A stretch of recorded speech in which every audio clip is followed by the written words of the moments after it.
Hola, buenas tardes a todos.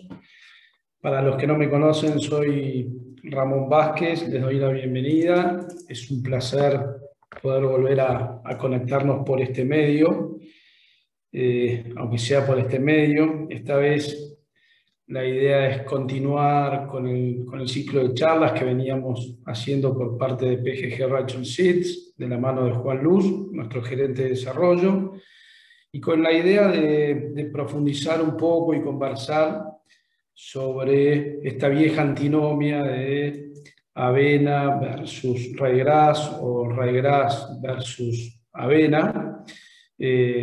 Pensamos que es una linda discusión para empezar a tirar del hilo un poco y con datos concretos ayudar a definir o a tomar algunas decisiones que consideramos que pueden ser de utilidad para todos los participantes de la jornada.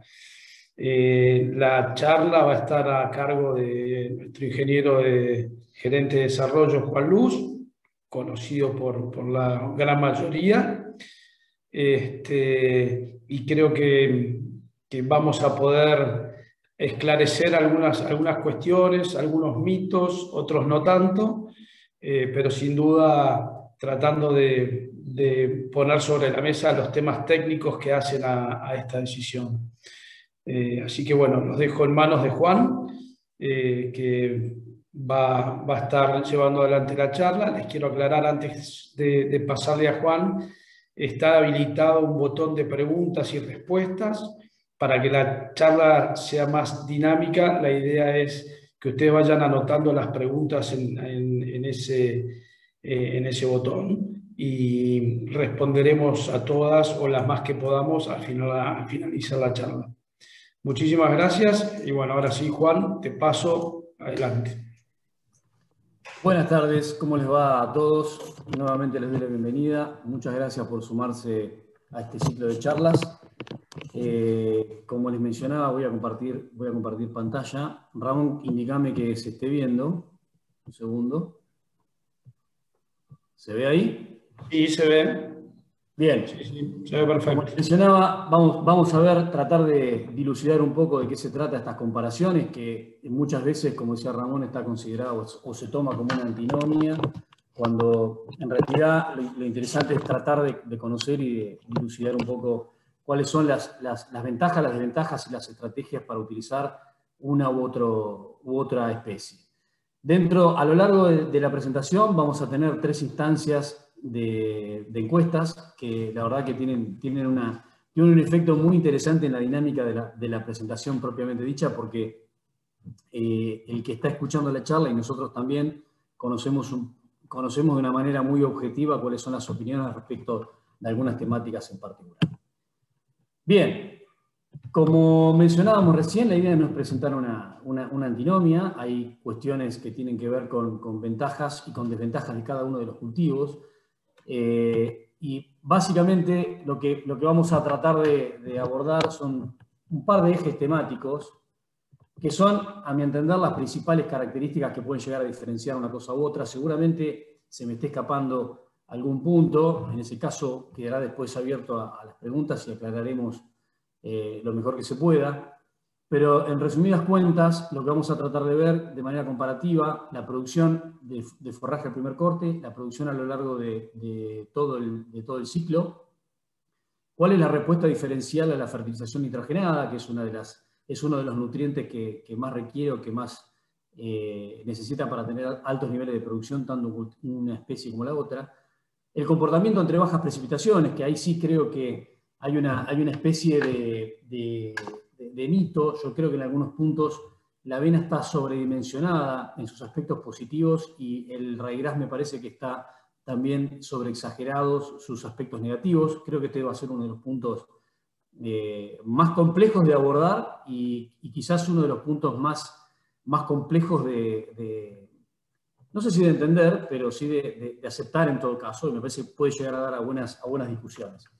Vamos a tocar también el aspecto que tiene que ver con calidad de forraje, sanidad, comparativa, tolerancia a frío y tolerancia a pulgones. Estos van a ser los ejes temáticos que vamos a ir cruzando a lo largo de toda la presentación.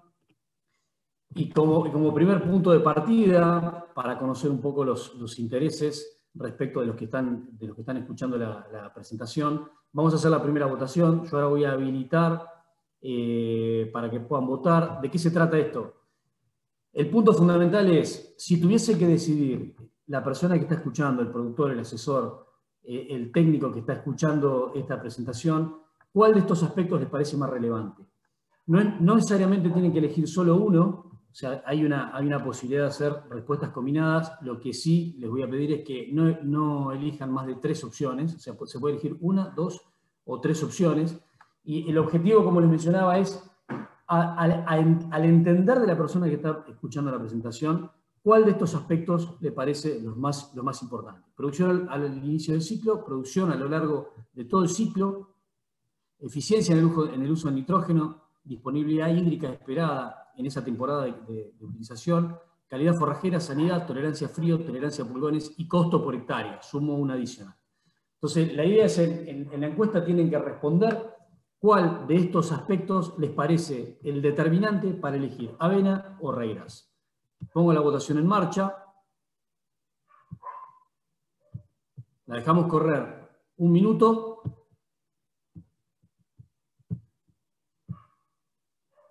Ya está corriendo. Ya pueden votar.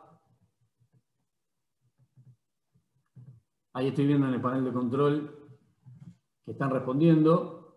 Cuando lleguemos más o menos al 70% de respuestas, ahí frenamos la votación para que no sea algo tan prolongado.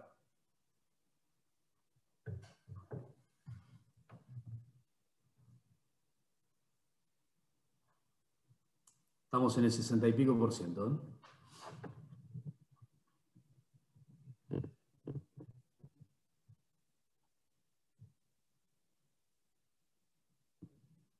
Bien. Finalizamos la votación. Ahí están viendo ustedes en pantalla cuáles son los resultados que arrojó la votación. Y el aspecto más importante al momento de la decisión de utilizar avena o raigras es sin duda la producción a lo largo de todo el ciclo. Es el aspecto, el 70% de los que votaron respondió que ese era el aspecto más importante. En segunda medida, la calidad forrajera ofrecida. La producción al inicio del ciclo es otro de los puntos interesantes, y la disponibilidad hídrica. Esos son los puntos que parecieron más relevantes. Vamos a ir avanzando punto por punto, a ver si podemos cubrir las expectativas. El primero de los puntos, o mejor dicho, los 2 primeros puntos que tienen que ver con la producción de forraje, les voy a contar, les voy a mostrar, no se vuelvan locos mirando este cuadro. A lo largo de muchos años hemos realizado algunos ensayos sistemáticamente con muchas entradas, aproximadamente entre 25 y hasta 40 entradas, 40 cultivares de raigras. Y siempre tuve por costumbre meter dentro de los ensayos de raigras la avena del momento. Y cuando digo la avena del momento es porque sistemáticamente a lo largo de los años, va a ser uno de los puntos que vamos a tocar, no siempre es el mismo cultivar el que está punteando en la performance, sino que una de las cosas que tiene la avena es que tiene sensibilidad a que rompa la resistencia a roya. Por lo tanto, cada 2 o 3 años la mejor avena del mercado cambia en su nombre por esta necesidad de tener que ir renovando los cultivares para seguir manteniendo la posibilidad de tener buenas tolerancias a roya. Yo les voy a mostrar una secuencia de 4 años y simplemente lo que hice en este caso, tenemos todos los cultivares que están sobre la izquierda, son cultivares de raigras. En el primer cuadro van a ver el resultado de dónde están posicionadas las avenas en el primer corte, y en la segunda columna, dónde queda la avena en la sumatoria total de producción a lo largo de todo el año. Durante el año 2008 lo que se ve es que la avena estuvo ahí en 5º lugar dentro de todos los raigrases, pero cuando terminó el ciclo de evaluación de producción de forraje de todo este ensayo, quedó ubicada en ese lugar. Al año siguiente, la avena fue primera en el primer aprovechamiento, y al finalizar el ciclo quedó ubicado aquí abajo. Al año siguiente estuvo primera y última en la producción total de forraje, y en el año 2011 arrancó muy atrás, esto no es muy habitual, y terminó quedando prácticamente casi en último lugar. quiero hacer la salvedad que estos ensayos, estos datos que están viendo, fueron realizados con fecha de siembra de principios de marzo, primera semana de marzo, en donde tenemos que ahí quizás la avena quede un poco relegada, vamos a ver por qué. Pero fundamentalmente, como verán, es bastante habitual y frecuente encontrar que cuando metemos comparativamente para fechas de inicio de marzo, primera semana de marzo, muchos raigrases y una avena, es frecuente encontrar que la avena tenga la mejor performance en ese primer aprovechamiento, pero que a lo largo, luego de todo el ciclo de producción, empieza a quedar relegada respecto de los raigrases. ¿Y qué es lo que ocurre? Esto es un cuadro de una evaluación bastante interesante y bastante vieja, pero que muestra a las claras qué es lo que ocurre. Claramente, la avena, una de las características que tiene, o uno de los aspectos importantes a tomar en cuenta, es que tiene la capacidad de poder generar una buena producción de pasto en el inicio muy temprano del otoño, mientras que el raigras desplaza un poco más hacia finales del otoño y el inicio del invierno la producción de forraje. Y esto es bastante visible, en este caso, por esta situación.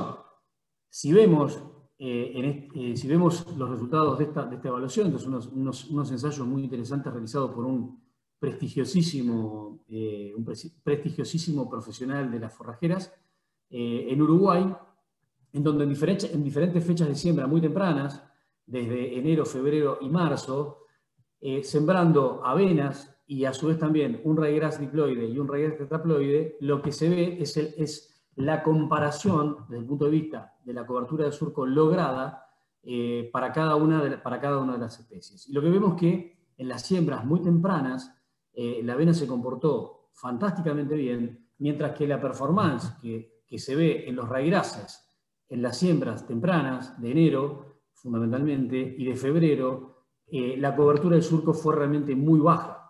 Mientras que para las siembras de inicios de marzo, acá empezamos a encontrar una mejor performance. Hay una pequeña diferencia en lo que respecta al sistema de siembra utilizado. LC es labranza convencional y SD siembra directa. Aparentemente se encontraron mejores performance en cobertura de surco cuando la siembra fue en convencional respecto de la realizada en directa. Y esto es básicamente, de manera muy sencilla, y seguramente la mayoría lo debe saber, pero esta capacidad o esta aptitud que tiene la avena de poder producir una buena cantidad de forraje en los inicios del ciclo, en otoño muy temprano, es porque tiene estratégicamente esta posibilidad de poder ser sembrada más temprano. Tiene tolerancia a las altas temperaturas en implantación y permite adelantar un poco la fecha de siembra respecto de los raigrases. Yo creo que este punto para mí es fundamentalmente estratégico, y si hay un motivo por el cual yo elegiría, en alguna circunstancia en particular, utilizar avena como verdeo de invierno, la estaría pensando estratégicamente para este aspecto puntual y específico, que es el poder tener la posibilidad de sembrar temprano y de poder disponer de pasto de manera muy temprana. Pero cuidado, estamos hablando de fechas de siembra para esta región.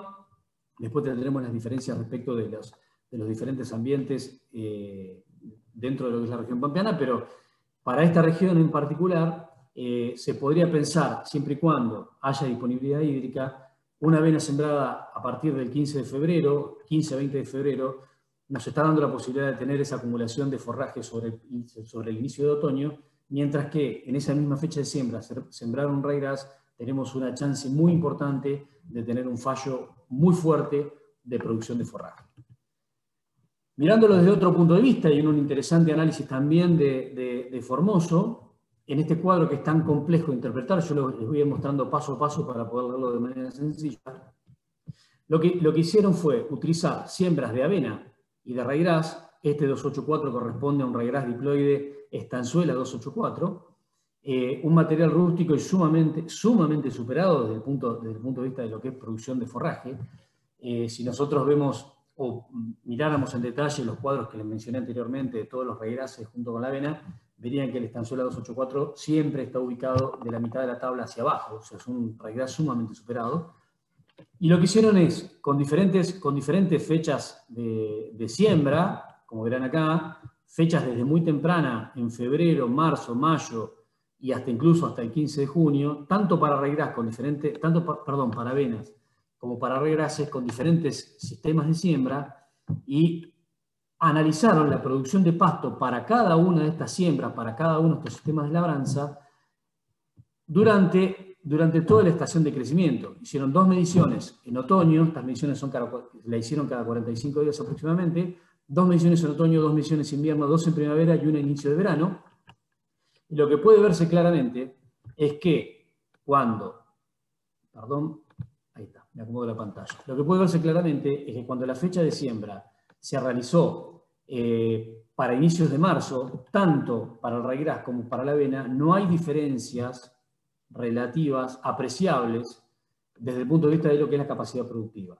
Pero cuando la fecha de siembra fue temprana, como ven acá, en febrero, la diferencia de producción de pasto estuvo obviamente a favor de la avena. O sea, esto termina cerrando la idea de esta capacidad que tiene esta especie, la avena, de tener tolerancia a altas temperaturas y permitir tener fechas de siembra un poco más anticipadas que para el caso del ryegrass.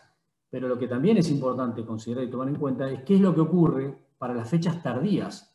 Cuando estamos hablando de fechas de siembra tardías, que en este caso serían extremadísimamente tardías, porque no tendría ya prácticamente sentido sembrar sobre finales de mayo o inicios de junio un verdeo de invierno, lo que vemos que ante el atraso en fechas de siembra, si bien los dos tienen un impacto muy importante en la disminución de rendimiento, como pueden ver acá sobre la derecha, sobre el final del cuadro, si bien en los dos casos hay una disminución de rendimiento apreciable, para el caso de la avena el impacto es muchísimo mayor. O sea, para tratar de cerrar la idea respecto de la producción de forraje comparativamente en el inicio de la producción o la producción total a lo largo de todo el ciclo, lo que vemos es que la avena, teniendo esa posibilidad, debido a su tolerancia a las altas temperaturas, de sembrarse más temprano, estratégicamente puede significar un aporte interesante de forraje sobre el inicio del otoño, pero que luego, en la medida que nos vamos metiendo dentro de la estación de crecimiento, siempre el ryegrass va a tener la chance de poder producir una mayor cantidad de forraje, y en el caso que la fecha de siembra se retrase, el impacto siempre va a ser mucho mayor en las avenas que en el ryegrass. Otro aspecto importante a considerar y tomar en cuenta en esta comparación es que, si bien es cierto que la avena tiene la chance de poder ser sembrada más temprano, hay que tener principal precaución en conocer claramente el ciclo de la avena que se va a utilizar. Porque si la siembra es demasiado temprana y la avena tiene un ciclo de floración precoz, lo que puede llegar a ocurrir es que tenga una inducción temprana. Entonces, imaginémonos sembrando el 10 de febrero, en un año en donde particularmente puede llegar a haber buena disponibilidad hídrica que permita esa fecha de siembra, sembrando una avena de ciclo corto o precoz en esa fecha. Si el otoño llegase a estirarse un poquitito y las temperaturas en el otoño se estiren un poquito hacia adelante, lo que puede llegar a pasar es que tenga una inducción temprana. Y en el caso que ocurra esa inducción temprana, lo que estaría ocurriendo es que a la primera helada que tengamos, directamente esa producción de avena va a terminar siendo de cero. O sea, el aporte de forraje que pueda llegar a aportar, valga la redundancia, en el invierno va a ser de cero. Porque una vez que está inducida, si ocurre una helada, o sea, no solamente que pierde capacidad de producción y se cae la calidad, sino que una vez que cae una helada, directamente esa planta va a quedar sensibilizada y va a morir. Por lo tanto, mucho cuidado con esto. Estratégicamente es interesante esta especie para estas siembras tempranas, pero mucho cuidado con cuánto adelantamos esa fecha de siembra y con el ciclo o el cultivar que se utilice para esa fecha. Otro aspecto importante a remarcar, que si bien no se constituye en una receta perfecta, ni mucho menos, tenemos que considerar que aproximadamente, de modo práctico, cada día de atraso en la fecha ideal de siembra de un verdeo de invierno representa 2 días de demora en el primer aprovechamiento.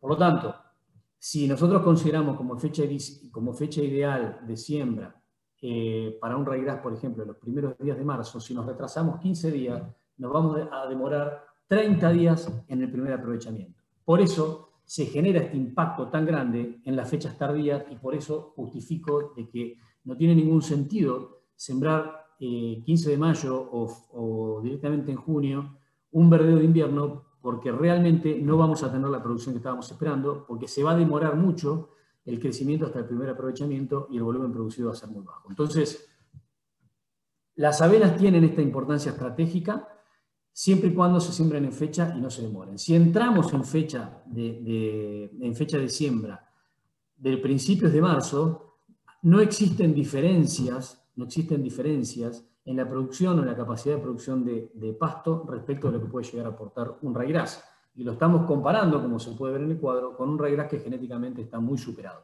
Si nos remitimos nuevamente a los primeros resultados que les mostré en el cuadro, donde estaban comparativamente en 4 años cómo era el comportamiento de las avenas, verán que las avenas suelen estar en los primeros puestos, pero en algunos casos puede caer un poco más. Por lo tanto, si nos demoramos un poquitito en la fecha de siembra, esa ventaja estratégica que tiene la especie se pierde por completo. Segundo punto, comparativo. Ya hablamos de la producción comparativa de las dos especies, de la importancia estratégica de una u otra, y cuál es la respuesta a la fertilización nitrogenada. ¿Se comportan igual?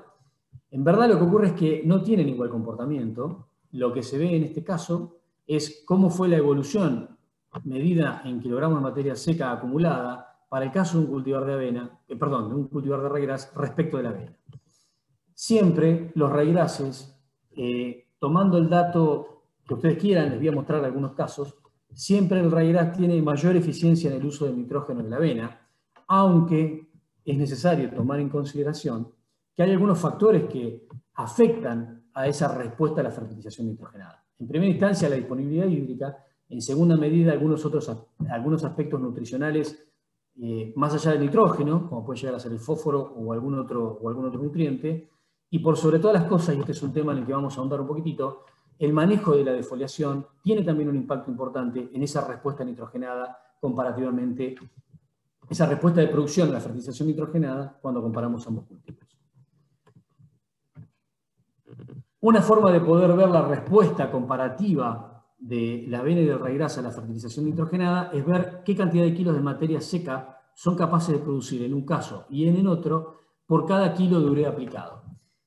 Sobre la izquierda verán estos, para cada uno de los cortes, vamos a centralizarnos en la producción total acumulada, que es uno de los puntos que respondieron como importantes a considerar en esa comparación o en ese punto de decisión si utilizar ryegrass o avena. Y lo que podemos ver es que, considerando diferentes niveles de fertilización nitrogenada, vemos que la respuesta que hay en la cantidad de kilos de materia seca producida por cada kilo de urea aplicada en el ryegrass significativamente siempre es superior. Después podemos discutir si estos números corresponden verdaderamente a la realidad o son solamente un caso aislado, pero lo que queda claro en este resultado es que independientemente del nivel de fertilización nitrogenada que le apliquemos al cultivo, siempre la respuesta en cantidad de kilos de materia seca por kilo de urea aplicado en el ryegrass siempre va a ser superior a la avena, independientemente de la dosis de fertilización que se le aplique. Otra forma de poder verlo es ver o analizar cuál es la diferencia de producción que existe, o sea, la diferencia en kilo de materia seca producido entre la misma situación sin fertilizar y fertilizada. Esto es un dato bastante nuevo, si no me falla la memoria, creo que es del año 2020, exacto, realizado en Entre Ríos, diferentes localidades de Entre Ríos, diferentes situaciones de uso, diferentes años de comparación, diferentes niveles de fertilización, diferentes formas de fertilización, o sea, dentro de este combo, dentro de este gran trabajo que hicieron de compilación, a lo largo de muchos años y con distintos sistemas productivos y de medición, compararon cuáles son las diferencias existentes para cada uno de los casos entre la misma situación fertilizada con nitrógeno y sin fertilizar. Y lo que podemos ver es que la respuesta media que encontramos en esta circunstancia para las avenas y para los ryegrasses es de aproximadamente un 30% a favor de los ryegrasses. O sea, esto termina de corroborar en buena medida. Hay mucha información respecto de estas comparaciones. Yo tomé dos casos. Uno, considerando la respuesta por kilo de nitrógeno aplicado, y en este caso, considerando la respuesta por kilogramo de materia seca diferencial entre la situación de aplicación y no aplicación. O sea, más allá de toda circunstancia, claramente el ryegrass anual tiene una respuesta muy superior a la fertilización nitrogenada. Por lo tanto, a la hora de decidir, esto no deja de ser un factor de importancia, y más en un año tan particular como este, en donde el valor de los fertilizantes realmente ha tenido un crecimiento bastante notable. O sea, el kilo de materia seca me parece que el costo del kilo de materia seca, considerando estas cuestiones, me parece que deberían ser analizadas en profundidad. Este es otro cuadro muy, muy interesante, que tiene que ver con lo que les mencionaba anteriormente, cuál es la respuesta que podemos encontrar, en este caso está específicamente focalizada para el caso de los regrases anuales, cuál es la respuesta a la fertilización nitrogenada, considerando dos cosas en particular, considerando la forma de uso. Habíamos dicho que uno de los factores que afectaban a la respuesta a la fertilización nitrogenada era la utilización o el manejo de la defoliación. En este caso, hay varias cosas interesantes para ver en este cuadro. Lo que hicieron fue, para dos frecuencias de uso diferentes, utilizaciones cada 30 días o cada 45 días, con dos alturas distintas de intensidad de pastoreo, a 3 centímetros y a 8 centímetros, ¿cuáles fueron las respuestas con 0 fertilización y con 180 de nitrógeno? ¿Cuáles fueron las respuestas en producción de materia seca? Y hay varias cosas para desglosar, pero yo llegué a 3 conclusiones bien sencillas. La primera de ellas es que la frecuencia de defoliación condiciona claramente el rendimiento. Este punto lo vamos a tocar un poquitito más adelante. Es un punto que es sumamente interesante y que muchas veces es poco considerado. La frecuencia de uso del ryegrass tiene un impacto directo en el rendimiento total logrado de materia seca, y eso es aún más notable cuanto más nitrógeno disponible exista en el sistema. El segundo punto, dentro de la misma frecuencia de utilización, que en este caso sería el 30 días o el 45 días, la intensidad de pastoreo también determina el rendimiento y es aún más notorio cuanto más nitrógeno nuevamente hay en el sistema. Y por último, como conclusión general, es que para cualquiera de las situaciones estudiadas, en este caso en particular, las frecuencias y las intensidades medias son siempre las más productivas.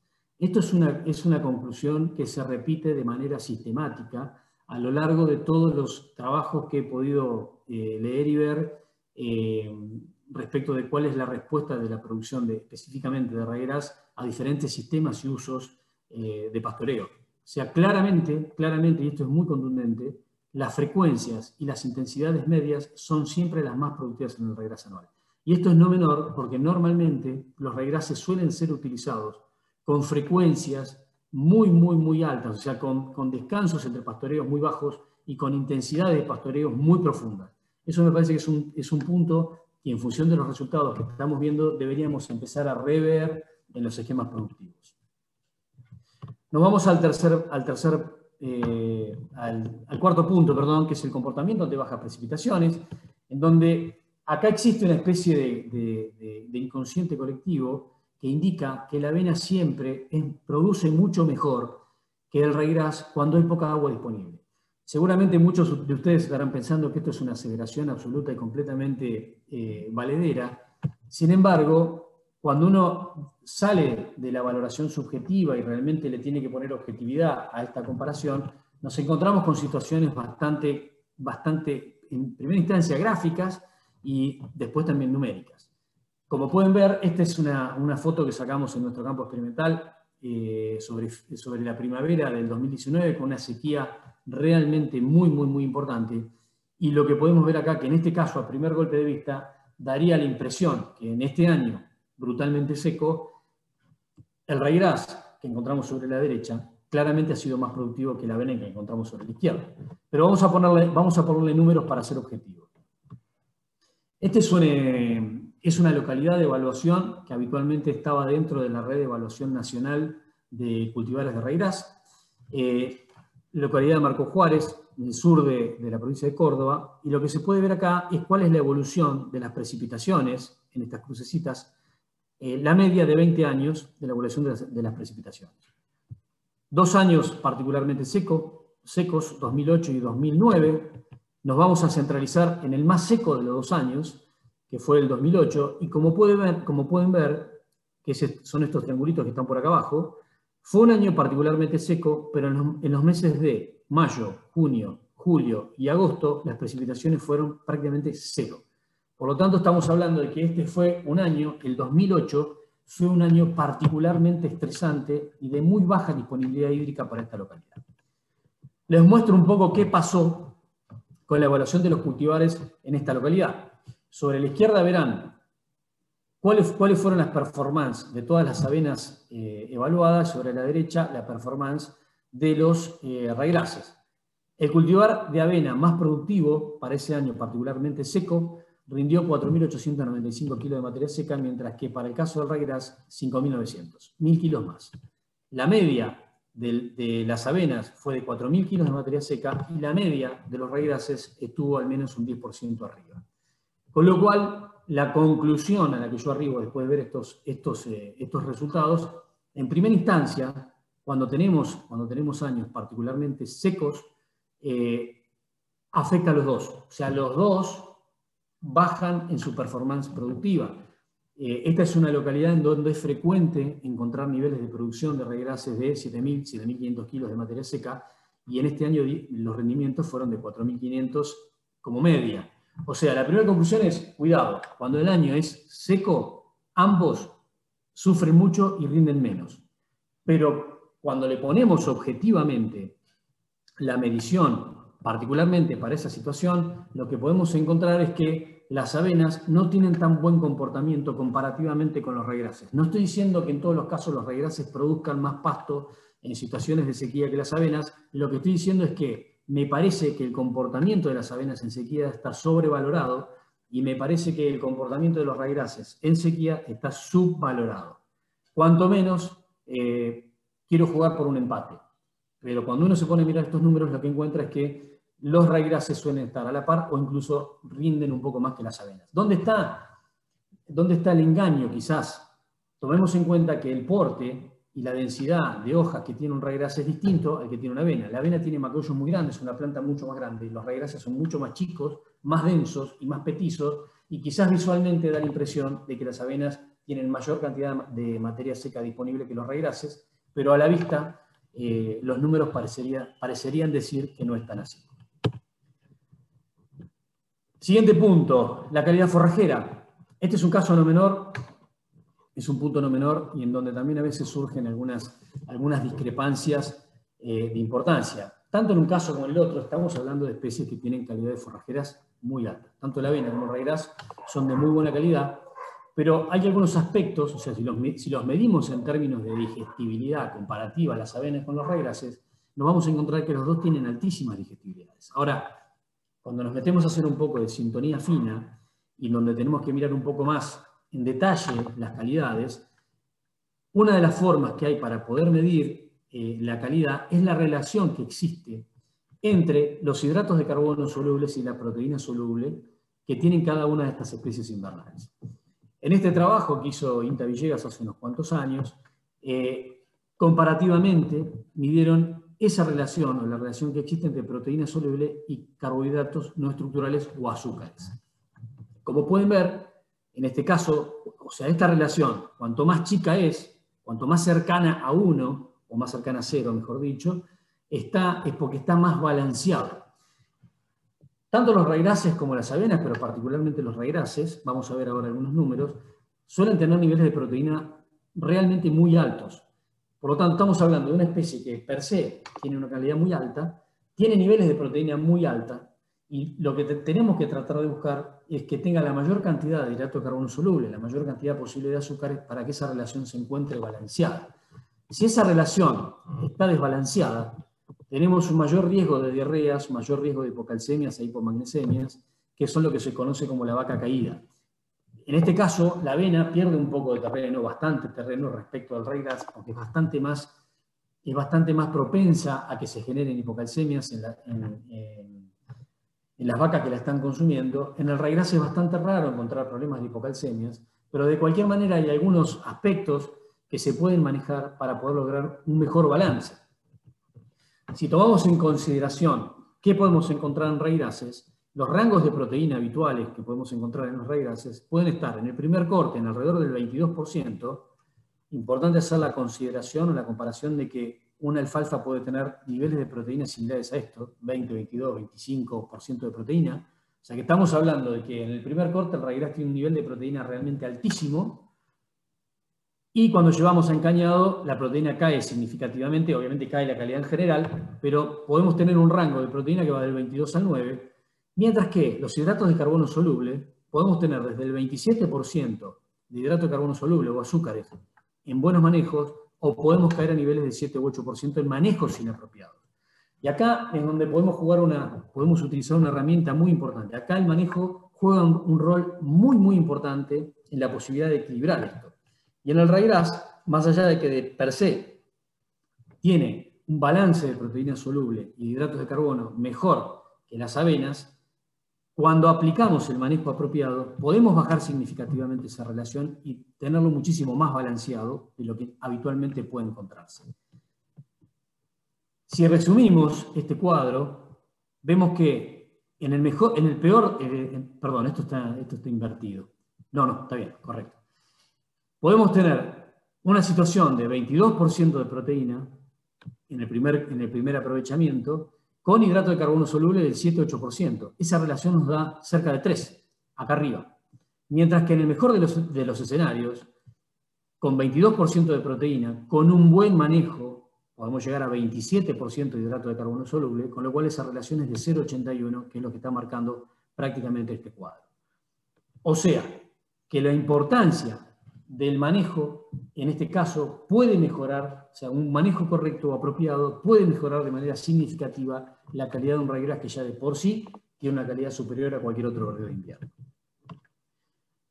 Y acá quiero hacer un poco de foco, porque me parece que es una de las cuentas pendientes que tenemos en el manejo de los verdeos de invierno y particularmente en el caso de los ryegrasses anuales.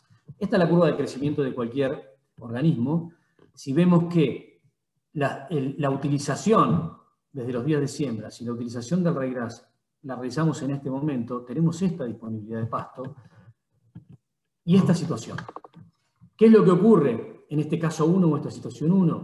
Cuando la utilización del ryegrass se da de manera demasiado anticipada, lo que encontramos es que hay muy baja disponibilidad forrajera, una cantidad importante de agua, tenemos altos niveles de proteína porque el forraje está muy joven y tenemos bajos niveles de hidrato de carbono soluble, porque el hidrato de carbono soluble que está disponible, o sea que se genera por fotosíntesis, es consumido como combustible para crecer rápidamente en estas tazas. Con lo cual, esta situación, que lamentablemente es demasiado frecuente, aquí está caracterizada en esta foto, realmente tenemos un verdadero problema porque tenemos poco pasto y una relación de hidrato de carbono soluble de proteínas e hidrato de carbono soluble muy mala, de 2, 3 o incluso más de 3. Sin embargo, si esperamos un poco más en el tiempo y logramos tener un poco más, un par de días más, comparativamente, o sea, de manera comparativa, esperar un poco más aumenta más que significativamente la cantidad de pasto disponible. Nos encontramos con situaciones de mayor disponibilidad de pasto, en donde tenemos alta disponibilidad, tenemos menos cantidad de agua porque el forraje está mucho más sazonado, seguimos manteniendo muy buenos niveles de proteína, pero como ya en esta fase el ryegrass empieza ya a acumular hidratos de carbono porque tiene mayor cantidad de superficie realizando fotosíntesis, o sea, produce más cantidad de azúcares que los que consume para crecer, empieza a acumular azúcares y empieza a mejorar esa relación de azúcares y proteína. En este caso es donde encontramos esas relaciones de proteína soluble e hidrato de carbono cercanas a 1 e incluso menores a 1. O sea, encontramos un forraje muchísimo más balanceado, más disponibilidad, mucha más producción a lo largo de todo el ciclo productivo de la especie, y encontramos también este punto, que no es menor, para el caso de utilizaciones o establecimientos con mucha intensidad de producción, con muchas vacas donde se requiere tamaño de bocado grande, porque necesitan levantar mucha cantidad de kilos de materia seca en poco tiempo, como el caso de los tambos de punta. Estas circunstancias serían las ideales. Ojo, también quiero hacer una salvedad. Esta es la situación teóricamente ideal. Después hay que jugar con esta foto, hay que jugar el tamaño del establecimiento, la superficie sembrada, el tamaño de las parcelas, la intensidad de carga, etcétera, etcétera. O sea, si yo te pongo en comparación, esta situación es la ideal y la anterior es absolutamente la no recomendable. Después hay que buscar cuál es la solución de compromiso jugando con todo esto. Porque si tenemos 300 hectáreas de ryegrass y esperamos a que la primera parcela de pastoreo, esperamos a que tenga esta disponibilidad, cuando lleguemos a la última obviamente va a estar todo pasado. Pero es importante considerar que quizás, en términos prácticos, esta no sea la situación ideal, pero la otra tampoco. Y lamentablemente es bastante frecuente encontrar situaciones en donde hay muy poca disponibilidad al momento del pastoreo. Y este punto es no menor.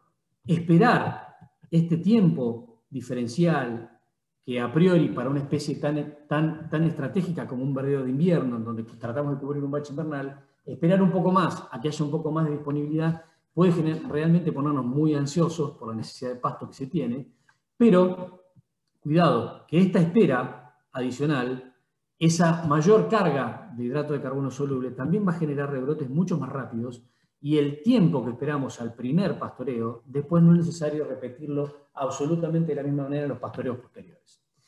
Cuando realizamos esos manejos con mayor disponibilidad de forraje, lo que podemos encontrar es esta situación, como se ve en este caso de un estudio que se repitió durante varios años consecutivos con el mismo resultado.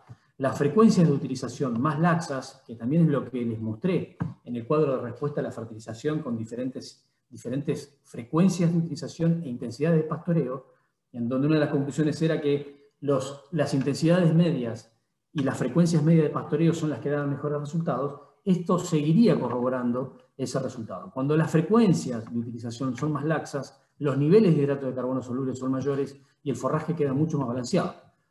Y miren qué es lo que pasa cuando nos ponemos a comparar los otros parámetros que yo les mencionaba como beneficiosos, cuando las intensidades de pastoreo y las frecuencias son más laxas y no tan profundas e intensas como estamos acostumbrados a ver. Para diferentes frecuencias de defoliación, este es el impacto en la producción de forraje. O sea, el mismo raigras, con una frecuencia muy intensa, dio 3.900 kilos de materia seca y con una frecuencia quizás hasta demasiado laxa, obviamente, nadie va a esperar 48 días entre un pastoreo y otro en raigras, se triplicó la producción. Y para esta circunstancia, también encontramos que la digestibilidad no fue afectada. Dentro del invierno, obviamente que la digestibilidad cae ya a la salida del invierno cuando empiezan a encañar los raigrases, ahí sí la digestibilidad se ve afectada. Pero a lo largo de todo el invierno, o sea, previo encañado, las frecuencias de utilización más laxas no impactaron de manera significativa o no hubo cambios en la digestibilidad. Sí hubo cambios notables, como les mencionaba recién, en esa otra sintonía fina que es en la cantidad de hidrato de carbono soluble. Cuidado, yo con esto no estoy diciendo que la frecuencia de utilización de los raigrases ideal sea de 48 días. No estoy diciendo que utilicen ese método. Lo que estoy diciendo es que no hagamos pastoreos tan frecuentes, dejemos tomar un poco más de voleo a los raigrases, que tomen un poco más de cuerpo, que suban un poco más en esa curva de producción de pasto, para poder mejorar no solamente la producción de pasto, sino incluso también la calidad. Y miren lo que pasa con los rebrotes. El vigor de rebrote, las tasas de rebrote, cuando las frecuencias son más laxas, son mucho más rápidas. O sea, esa pequeña demora inicial en esperar que tenga un poco más de volumen, lo paga rápidamente con rebrotes muchísimo más rápidos. Vamos a la sanidad. La sanidad comparativa de lo que podemos encontrar en cultivares de avena y de raigras son significativamente diferentes. Esto es bastante frecuente encontrar hoy en día en los raigrases, son sumamente sanos y no tenemos problemas, dentro del mercado argentino no tenemos problemas de raigrases con sensibilidad a roya, aún estando muy avanzados en su crecimiento, con mucha acumulación de pasto, como vemos en este ensayo. No se ve claramente que haya casos de roya, mientras que en el caso de las avenas es uno de los grandes talones de Aquiles que tiene, porque tiene una gran sensibilidad y de hecho cultivares que son o que salen al mercado como resistentes a roya, rápidamente, en breve tiempo, pierden esa capacidad de resistencia y quiebran la resistencia. Esta es una forma de medir comparativamente el comportamiento sanitario de una y otra. Estas son mediciones que hace el INTA Mercedes en Corrientes, en donde es bastante frecuente la presencia de esta enfermedad.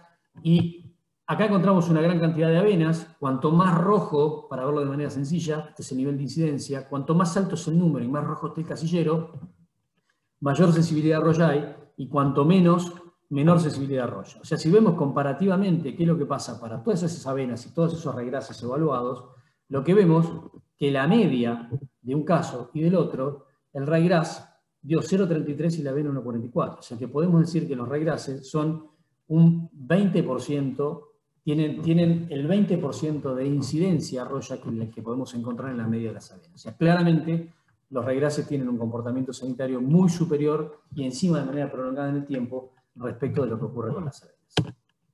Punto para el ryegrass. Tolerancia a frío. Este es otro de los aspectos en donde la avena suele presentar muchas sensibilidades. No se mareen, esto es uno de los ensayos que les mencionaba inicialmente. En la columna marcada, en el corte 3, marcada en negro, lo que ocurrió es que cayó una helada.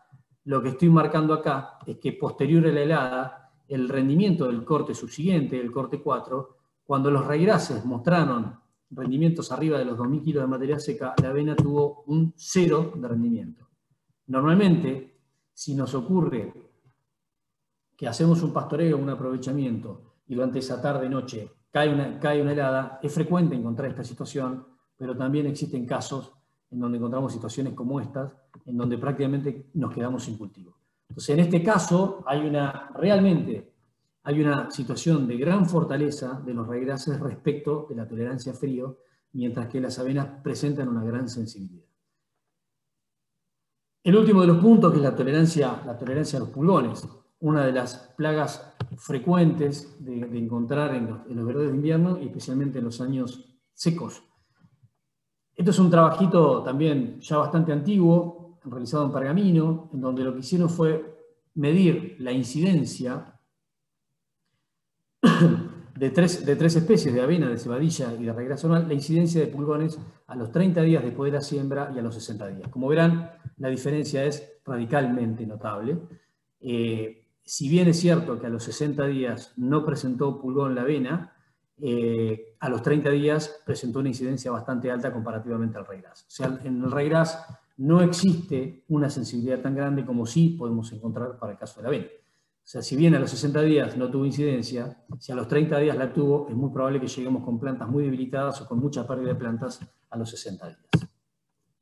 Bien, habiendo dicho esto y habiendo ya transitado prácticamente el 70-80% de la presentación, hagamos una segunda encuesta que tiene que ver con cuál es el verdeo de invierno que ustedes suelen utilizar. Ryegrass, avena, cebada, centeno, triticale u otro. Pongo a correr la votación, como les repito, si utilizan más de uno, pongan más de uno, traten de no poner más de 3, obviamente, máximo 3 selecciones. Un segundo. Busco la encuesta número 2. Iniciamos la votación, dejamos correr nuevamente 1 minuto o hasta que se cumpla el 70% de la votación.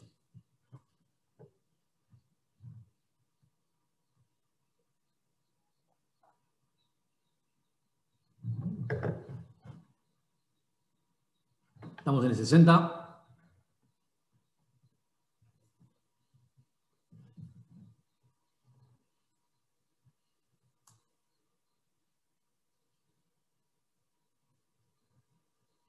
Esperamos unos segundos más. Bien, vamos a dar ahí por concluida.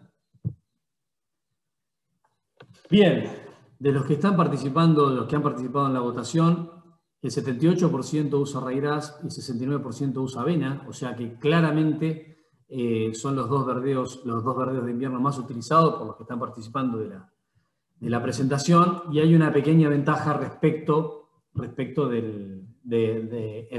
una pequeña ventaja del ryegrass respecto de la avena. Bien, continuamos. Un punto adicional, que inicialmente no lo había puesto y que no se le ha prestado demasiada atención en la votación, evidentemente, el costo de implantación no es un factor de relevancia a la hora de tomar la decisión de utilizar ryegrass o avena. Estos son unos datos muy interesantes que gentilmente me los cedieron los muchachos de Garzas Viajeras en Gualeguaychú, un trabajo que tenían hecho, y en donde lo que compararon fue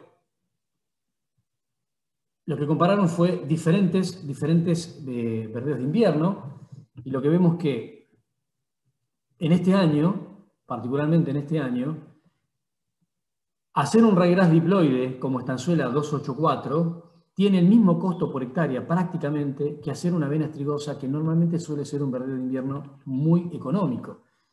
Y si miramos la comparación que existe, obviamente, un ryegrass diploide rústico como el estanzuela 284 está significativamente más barato que una avena. Y al punto tal que, como les decía, está a nivel del costo que tiene una avena estrigosa, que suele ser significativamente más barata que un ryegrass. Ahora, si nos vamos a un ryegrass premium de punta, como el caso del Winterstar 3, vemos que este año particularmente el costo de implantación está a la par que el costo de implantación de una avena. O sea, normalmente, para los que seguimos un poco estos números, cuando hacemos la comparación del costo de implantación entre una avena y un ryegrass, las avenas suelen ser bastante más baratas que los ryegrasses, y más cuando hablamos de ryegrasses premium que tienen un costo más elevado de mercado. Este año, realmente, ha sido bastante particular, porque verdeos de invierno, como las avenas, tanto sea las trigosas, pero particularmente las avenas blancas, han tenido un incremento de precio notable, porque la disponibilidad de semilla ha sido muy escasa en el mercado debido a la sequía que transcurrió durante el 2020 y ha hecho que la disponibilidad de cosechar semilla ha sido baja. Entonces se incrementó de manera notable el costo de las avenas, mientras que en los ryegrasses relativamente han mantenido su precio comparativamente con otros años. Entonces, normalmente podríamos encontrar esta situación con un balance positivo a favor de la avena, pero particularmente este año, ese balance está, les diría que prácticamente a la par del ryegrass. La avena a la par del ryegrass, con lo cual esa relación de costos está siendo bastante beneficiosa para los ryegrasses. O sea, en resumen, desde el punto de vista técnico, tenemos que las avenas tienen la capacidad estratégica de poder ser sembradas un poco más temprano y disponer un poco más de pasto de manera más temprana, pero que luego los ryegrasses, que deben ser sembrados un poco más tarde por la sensibilidad del calor, tienen capacidades de producciones iguales o superiores a las avenas en todos los casos, en todas las circunstancias, siempre son más productivos. Ahora, cuando nos vamos a los otros aspectos que hemos considerado, como la sanidad, la respuesta a la fertilización nitrogenada, la capacidad productiva en situaciones de sequía, la capacidad de tolerancia de enfermedad que tiene el ryegrass, o sea, en todos los aspectos técnicos que hemos evaluado, yo siempre veo claramente una ventaja muy notable, salvo esa diferencia de poder sembrar estratégicamente más temprano la avena. El resto de los aspectos en consideración, la balanza se inclina para el lado del ryegrass. Y normalmente vuelve a equilibrarse la balanza en los años normales con esta cuestión que tiene que ver con los costos de implantación. Pero realmente este es un año particularmente interesante para analizar también desde los costos, porque nuevamente los costos balancean o ponen en desbalance esa relación y también son favorables para el ryegrass.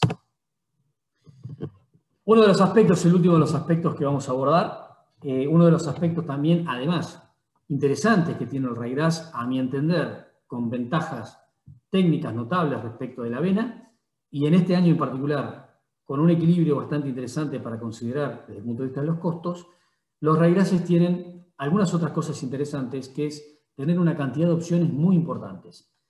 Podemos elegir diferentes biotipos, ryegrasses de tipo Wester itálicos, podemos elegir diferentes ploidías, tanto sea diploides como tetraploides, que obviamente la elección técnica de estas combinaciones depende de cada situación en particular, y a su vez también podemos considerar elección de cultivares de tipo precoz, de tipo intermedio, de tipo tardío. O sea, el abanico de opciones que tiene el cultivo de ryegrass es sumamente importante, o muchísimo, creo yo, muchísimo más interesante que lo que podemos llegar a encontrar en las avenas.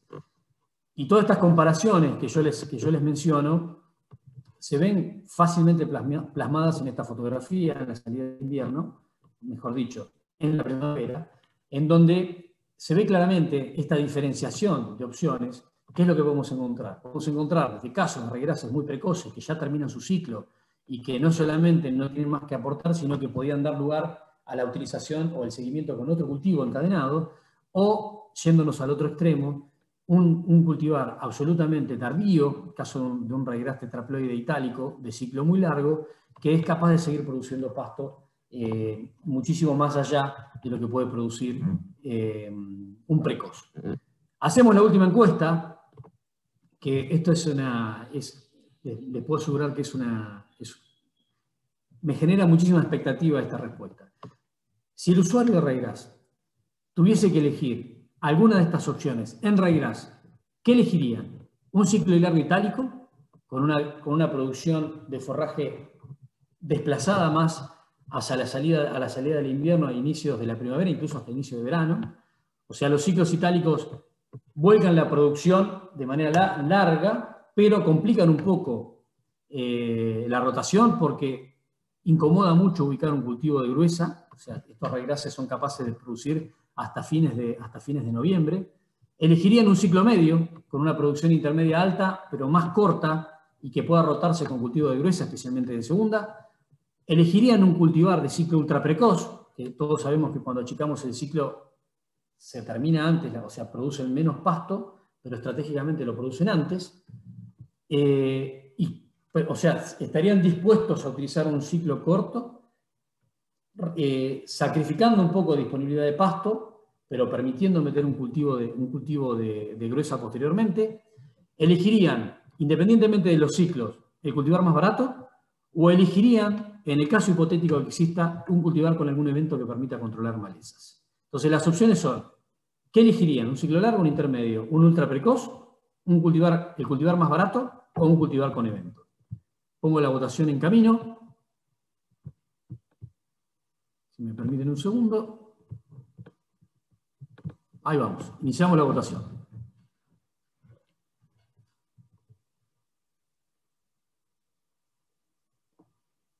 Veo en el panel de control que hay varios que han venido levantando la mano, así que me parece que va a estar interesante la discusión final. Ya estamos terminando, quedan 3-4 placas y concluimos.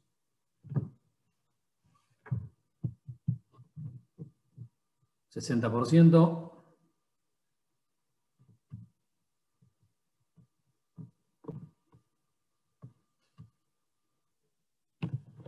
A ver si llegamos al 75%. Lo dejamos ahí. ¿Qué dicen las estadísticas?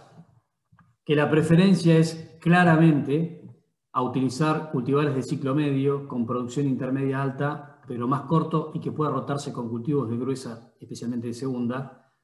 No elegirían el cultivar más barato y no elegirían un cultivar que tenga algún evento para control de malezas, evidentemente no es un tema que sea importante, y tampoco elegirían un cultivar ultra precoz. En algunos países, ¿por qué hago esta pregunta? En algunos países, como por ejemplo en Brasil, es bastante frecuente la necesidad, por el tipo de planteo que tienen también, en el caso de los tambos de alta producción, necesitan cultivares de ciclo ultra precoz, son sumamente buscados, porque necesitan atrás de eso salir con un cultivo de gruesa. Evidentemente, con un cultivo de gruesa de alto rendimiento, ¿no? En este caso, también es importante poder meter un cultivo de gruesa, pero no están dispuestos ustedes a sacrificar tanto la producción.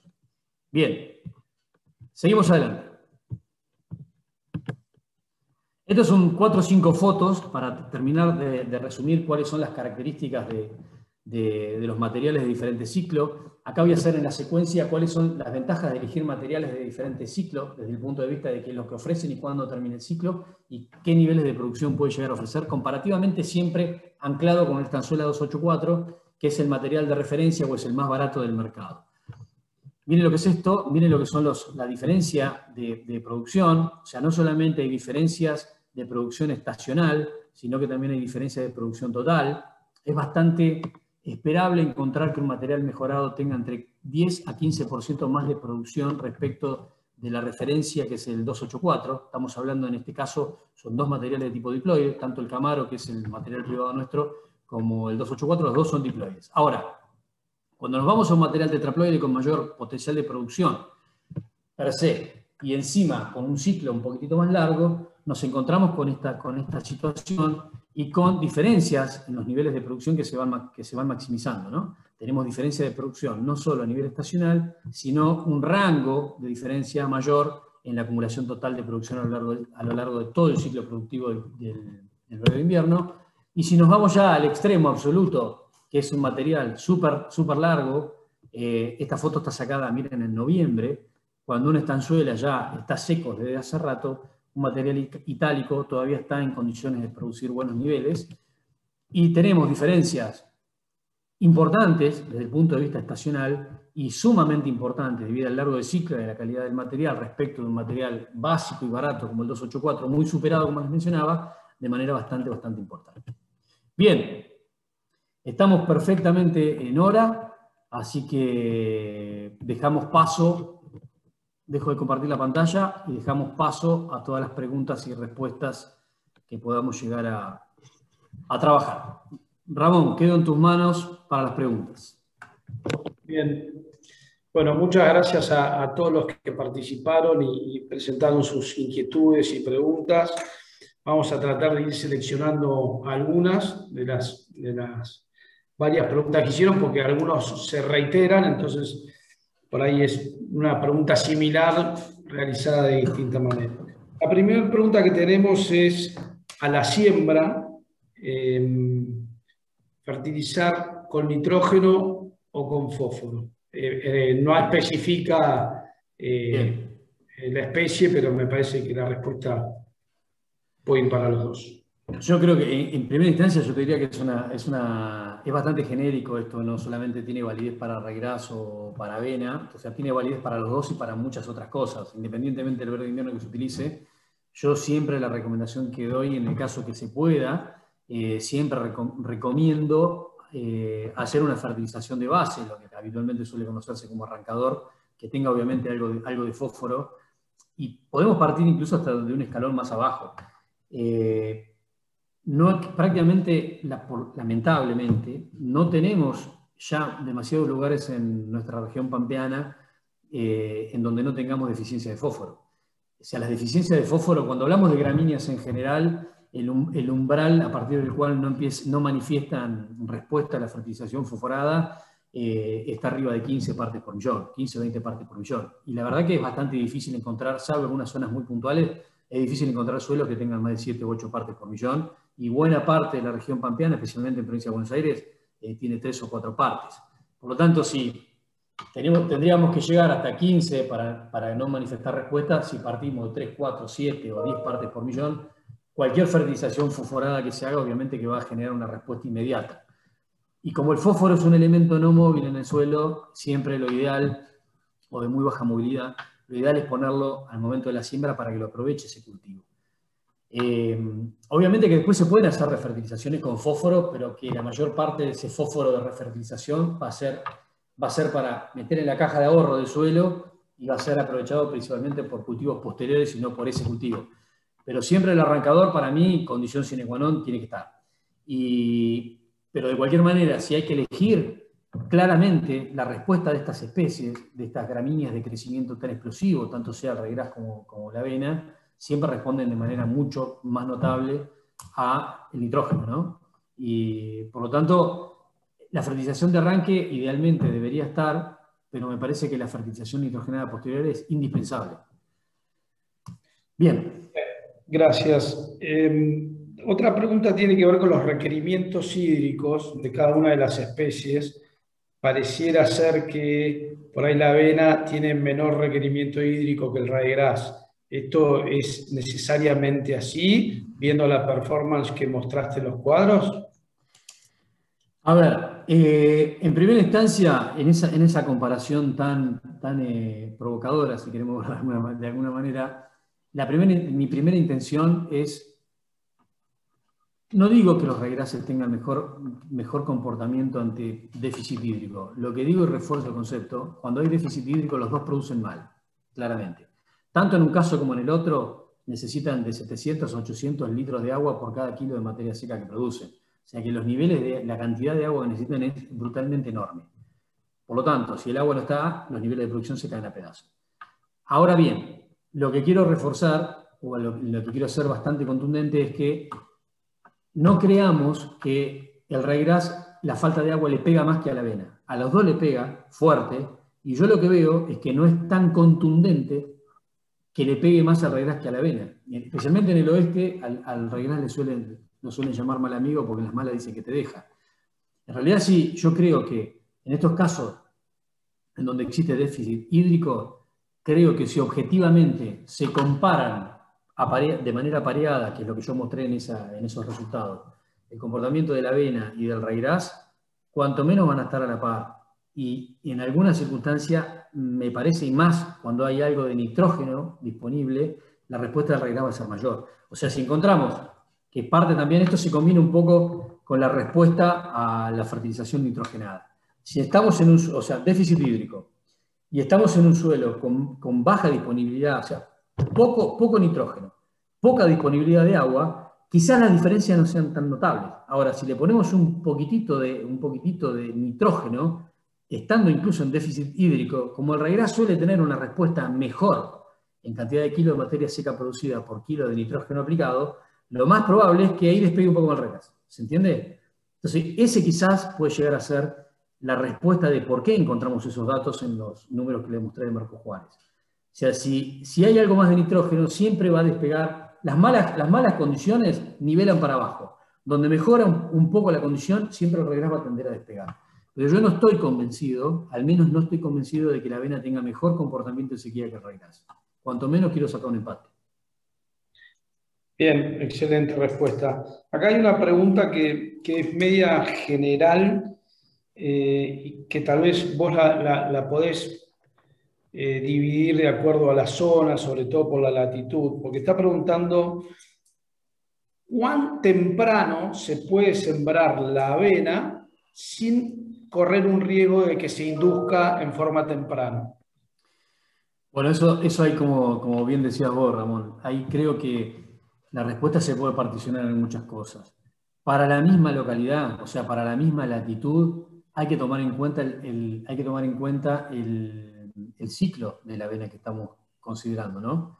En la medida que nos vamos hacia el norte, si sembramos temprano, o sea, hay que atrasar la fecha de siembra, porque si sembramos temprano, como el otoño se estira más, porque estamos al norte y hace calor, o sea, el invierno entra más tarde, es mucho más riesgoso una siembra temprana en el norte que en el sur. O sea, si yo siembro el 15 de febrero una avena en Tandil, y yo creo que, a no ser que siembra una ultra precoz, si yo siembro una avena de ciclo intermedio en Tandil el 15 de febrero, en un otoño normal, que el frío empiece cuando tiene que empezar, difícilmente se induzca. Ahora, si esa misma avena la siembro el 15 de febrero en Mercedes Corrientes, y date por seguro que se va a inducir antes que empiece el frío.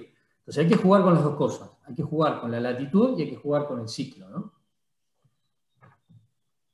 Bien. Hay una pregunta que es si es importante comer por horas la avena en otoño. Bien, una cosa que me olvidé de mencionar, capaz que no te terminé de... Voy a redondear un poco la pregunta anterior. Dale. Si yo tengo que hacer una secuencia, independientemente de la latitud, si tengo que hacer una secuencia de avenas, la que más temprano se puede sembrar es la trigosa, después vienen las avenas amarillas, que prácticamente no hay en el mercado, y por último las avenas blancas. O sea, las avenas blancas son las que se inducen de manera más fácil. O sea, si yo tengo que decir, bueno, quiero sembrar en febrero, listo, voy a sembrar avena porque realmente sembrar regras en febrero es una ruleta rusa. Que les aclaro una cosa, en esos ensayos que yo les mostré, en varias oportunidades hice el mismo ensayo replicado, o sea, fecha temprana, fecha de avena, raigrasis y avena, fecha de raigrasis y avena, y lo que vi, o la conclusión a la que llegué, es que en los años en donde no hay un fin de febrero muy caliente, o sea, tengo disponibilidad de agua, y el fin de febrero es moderado y sembré el 20 de febrero raigras, la cantidad de pasto que produce es inmensísimamente superior a la de una avena. ¿Qué es lo que ocurre? 8 de cada 10 años, sembrando el 15 de febrero un raigras, te la pones de sombrero. O sea, tenés golpe de calor a fin de febrero, no te queda nada de raigras y la avena va caminando. O sea, el riesgo de sembrar temprano un raigras es muy alto. Ahora, yendo a la avena, si tenemos que hacer la secuencia, es la que más temprano se puede sembrar la trigosa, después, porque tiene mayor tolerancia a calor, después vienen las avenas amarillas, que son menos sensibles a una inducción temprana, y después recién las avenas blancas, que son las más sensibles, sembrándose primero las de ciclo más largo y por último, o más tarde, las de ciclo más corto o la de inducción más sencilla. Bien, y en cuanto a tolerancia, discúlpame, en cuanto a tolerancia a enfermedades, ¿hay alguna diferencia entre avena estrigosa y avena sativa? Muchas. Las avenas estrigosas prácticamente podríamos decir, no me atrevo a decir que son resistentes a roya, pero más o menos. Es casi imposible encontrar una avena que sea resistente a roya más de 3 años y es muy difícil encontrar una estrigosa que tenga problemas de roya. Lo que pasa es que también hay que tomar en consideración que las avenas estrigosas tienen perfiles o características completamente diferentes a las avenas que uno está acostumbrado a utilizar, ¿no? Tienen menor calidad, tienen menor producción de forraje, o sea, no se puede tener todo. Se pueden sembrar más temprano, pero uno tiene que resignar algunas cuestiones que tienen que ver con esto, con la calidad y tienen que ver con los niveles de producción. Bien.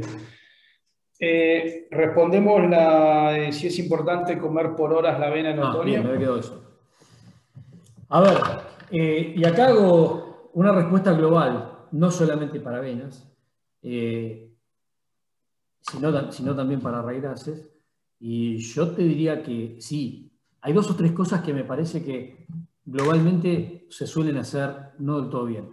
En primera instancia, está dentro del inconsciente colectivo, es que los raíces hay que comerlos rápido porque caen, porque se pierde rápido la calidad. Yo creo que uno podría, en situación ideal, y si no tomamos en cuenta que tenemos que entrar con muchas parcelas, que los lotes son grandes, y que o sea, situación ideal, que después hay que meterlo en la realidad de uso, situación ideal, uno tiene que esperar a llegar a tener 3 hojas verdaderas, o sea, a tener 3 hojas, perdón, y recién cuando se empieza a morir la cuarta, que empieza a salir nuevamente la quinta, recién ahí empieza a perderse verdaderamente calidad. O sea, estamos hablando de que para que un raíz tenga 3 hojas tiene que tener un buen volumen disponible, ¿no? Eso suele hacerse por lo general mal, o se toma en consideración que hay que comerlo rápido porque pierde la calidad. Realmente, como les decía, las frecuencias y las intensidades intermedias son los que dan mejores resultados desde el punto de vista de producción y desde el punto de vista de calidad también. O sea, tomando en consideración esto, no entrar demasiado temprano, dejar acumular un poco más, regulando eso con la superficie, parcelas, vacas y qué sé yo. Punto 1. Punto 2, no comerlo hasta el piso. El raigras no requiere, y ahí voy, con esto es la premisa para dar la respuesta, ¿no? El raigras no tiene sustancia de reserva bajo la superficie. Si los pelamos a cero, se queda sin azúcares en la base de los magollos y básicamente el raigras rebrota, no tanto por azúcares, que sí usa, pero rebrota mucho por forraje remanente.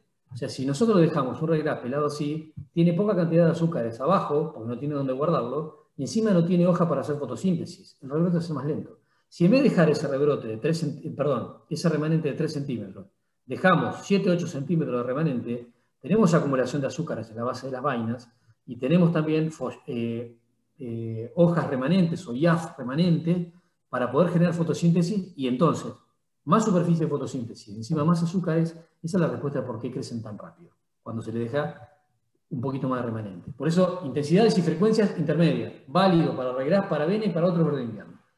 En esto de comer por horas, también juega un rol importante. El comer por horas, yo te diría que más que el comer por horas, es muy importante el momento del día en el cual se come. O sea, cualquiera me podrá decir, ahora te vas a poner a hinchar de que hay que comerlo a tal hora y no a tal otra. No, yo estoy diciendo cuál es la situación ideal y después eso hay que adaptarlo a la realidad productiva de cada caso en particular. Pero, si nosotros pensamos que las mejores calidades las encontramos cuando tenemos más balanceada la proteína soluble y los hidratos de carbono, en donde lo importante es aumentar todo lo que se pueda los hidratos de carbono solubles, ahí sí juega un rol muy importante el momento del día en el que se come. Si yo agarro el mismo raigras y mido los hidratos de carbono soluble que hay a la mañana y que hay a la tarde, la diferencia que hay entre mañana y tarde es de más del 30 o el 40% en algún caso. A la tarde siempre hay más azúcares. ¿Por qué? Por una razón muy sencilla. Durante la noche no hace fotosíntesis y respira. ¿Qué respira? Se morfa los hidratos de carbono soluble que generó por fotosíntesis el día anterior.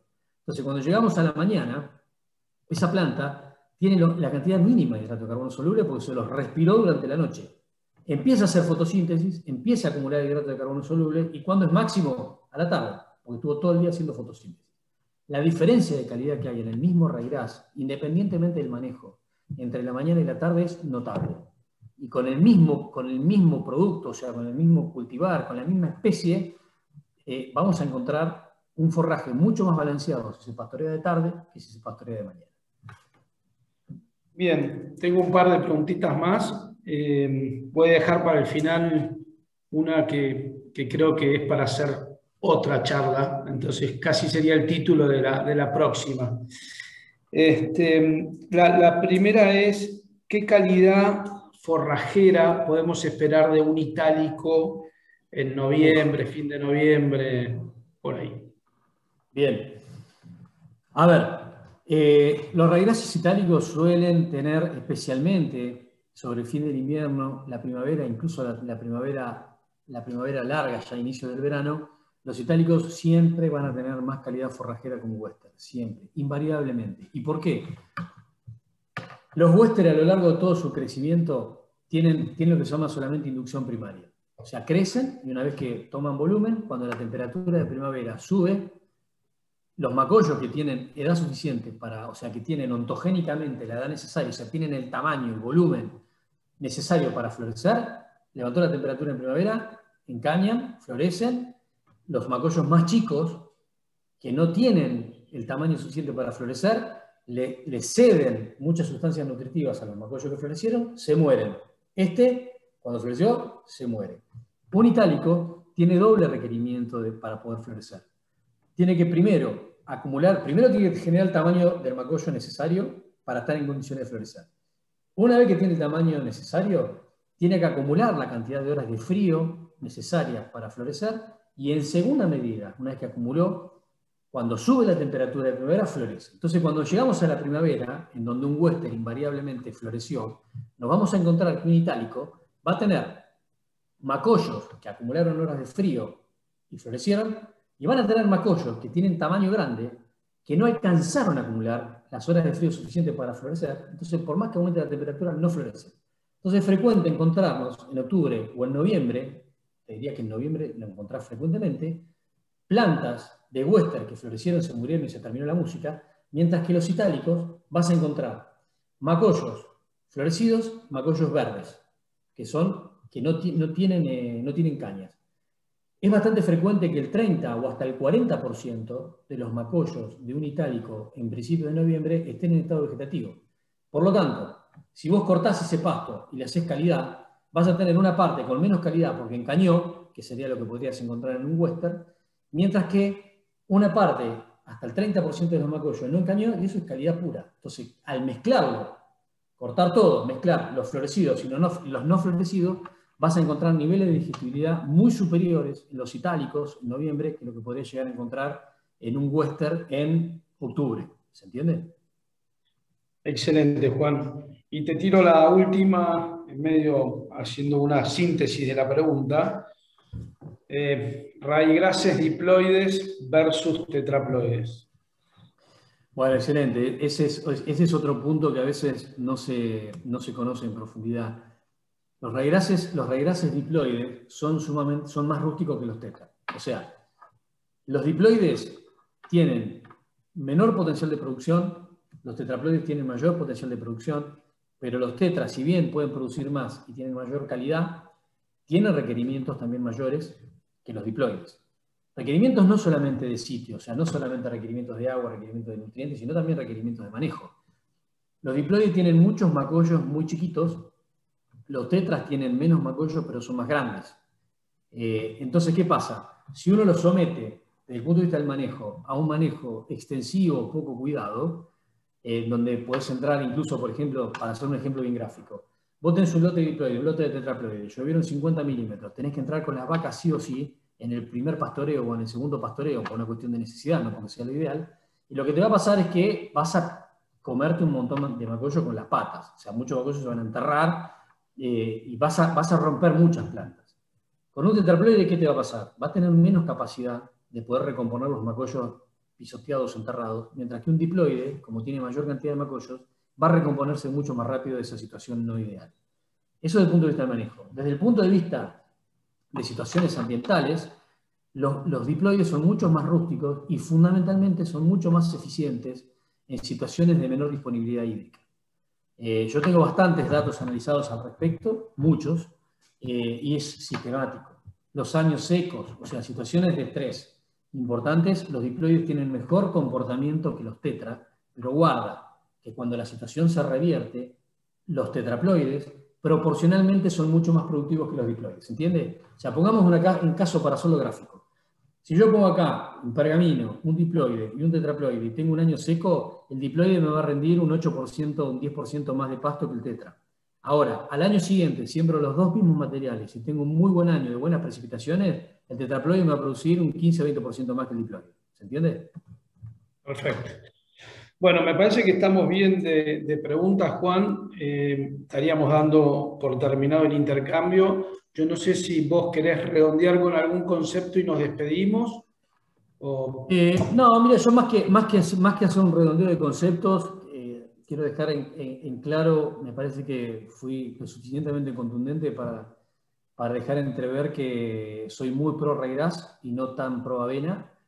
Y uno de los motivos, uno no, o sea, todos los argumentos que traté de contarles son la base que sustenta de por qué soy tan pro Reigras. Yo creo que el Reigras ha tenido una evolución genética, especialmente en los últimos 15 años, ha tenido una evolución genética bestial. Hay mucha, como les mostré, hay mucha diversidad de biotipos, hay mucha diversidad de cultivares. Prácticamente si a nosotros nos piden, che, quiero un Reigras, que es lo que a veces nos pasa, Ramón, que nos dicen, che, quiero sembrar un Reigras, ¿qué tenés? Pará, ¿qué querés? ¿Diploide, tetraploide? No, quiero un tetraploide. Bueno, pero dentro del tetraploide, ¿qué querés? ¿Western o itálico? No, quiero un Western, está bien. Dentro de del tetraploide Western, ¿qué querés? ¿Un ciclo intermedio, un ciclo un poco más largo? Entonces tenés una diversidad de cultivares enorme, por un lado.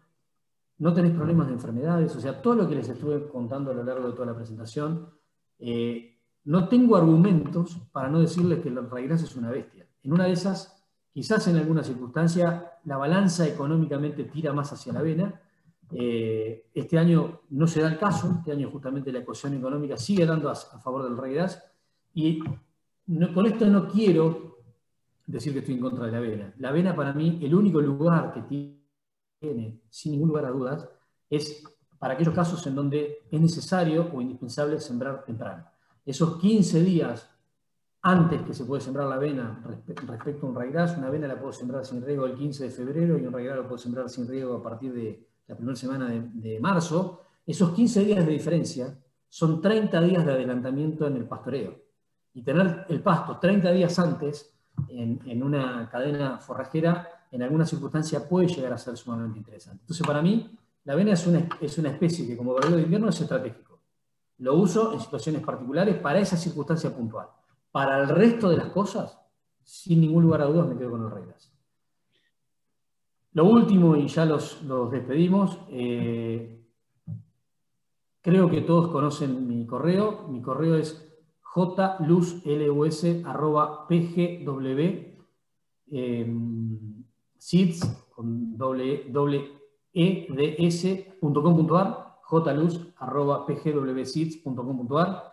Si existen preguntas que hayan quedado en el tintero o quieren hacer alguna consulta, me escriben ahí. Es fácilmente, de cualquier manera, si no alcanzaron a anotarlo, lo pueden buscar en la página web y todas las preguntas que hayan quedado en el tintero las contestaremos de la mejor manera posible cuando se pueda.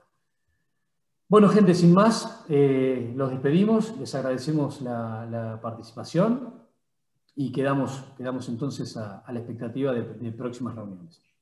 ¿Algo más, Ramón? Si no, damos por cerrado. Del lado de PGG Wrightson, agradecerles a todos por la participación. La verdad que hemos tenido una gran cantidad de asistentes. El correo y los datos de Juan, que es nuestro gerente de desarrollo e investigación, están en nuestra página web, así como los míos y los datos de los diferentes vendedores online. Muchísimas gracias a todos y nos veremos en la próxima. Muchas gracias, gente. Muy buenas noches. Cerramos. Muchas gracias. Hasta luego.